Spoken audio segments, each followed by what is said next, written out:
What's up guys, you're watching India Today Tech. I'm Rahul Sethi, and in this video I'm going to unbox the Galaxy J4. It's the latest budget phone from Samsung. Now let's quickly take the phone out of the box. Samsung has also launched the J6 Plus alongside, and we have unboxed that already, so make sure you check that video out. And here's the link flashing on your screen. First is a quick start guide, both in English and Hindi, that tells you how to set up the smartphone. Then there is the regional lock guide, and then there is a warranty card. Next you get earphones, same as what you get on the J6 Plus. There's a button to disconnect calls and control music, and there is a microphone at the back, no volume controls, and pretty basic set of earphones.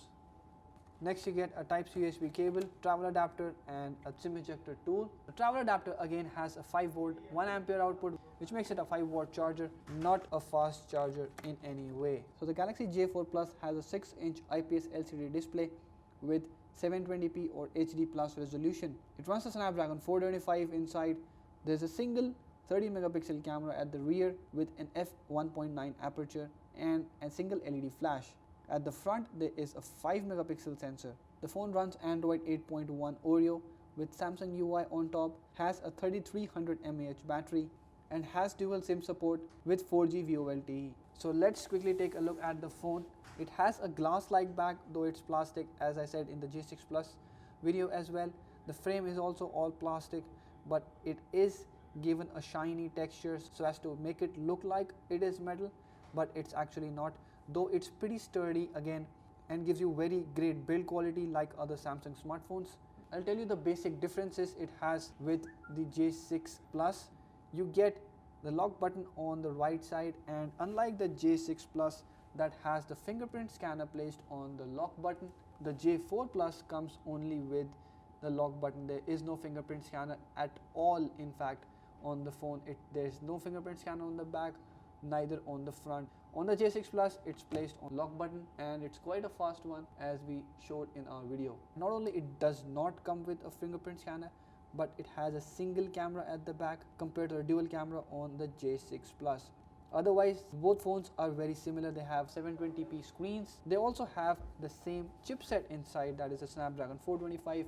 As I said with the J6 Plus, the ambient light sensor is missing, and you won't find any auto brightness button which adjusts the display brightness according to the surroundings, and that you'll have to do manually all the time. Let's take a look at its full specs. The interface is what you get on most Samsung smartphones. It's built on Android 8.1 Oreo. Appears to be pretty smooth, but it's not really fast, and that you will realize when you are trying to do multitasking on the phone. And we showed this with the J6 Plus as well. And since they both have the same chipset, you will see a slight lag while you're opening or closing the apps or pulling them out from the recent apps menu. Of course, this is a budget Samsung smartphone, so slight lag is expected, but straight out of the box I could see the phone not performing very good. So while the phone does not have a fingerprint scanner, it does come with face recognition, but of course the face recognition won't be as secure, and in fact it's not very fast or accurate either.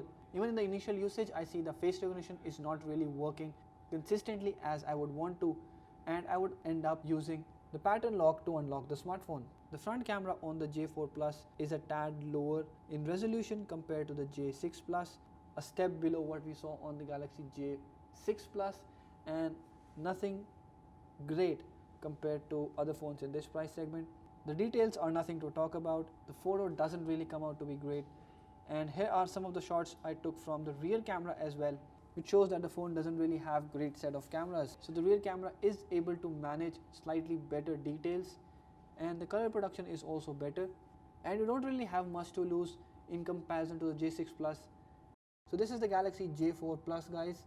I like the display on the phone, though it's not 1080p and does not have an ambient light sensor, but the colors and the brightness levels are quite nice, and the overall looks of the phone are also quite good. But the fact that the phone houses a Snapdragon 400 series chip, that too an ancient one, and also that the phone doesn't really have fast charging or better set of cameras, is something that might break my decision to buy it.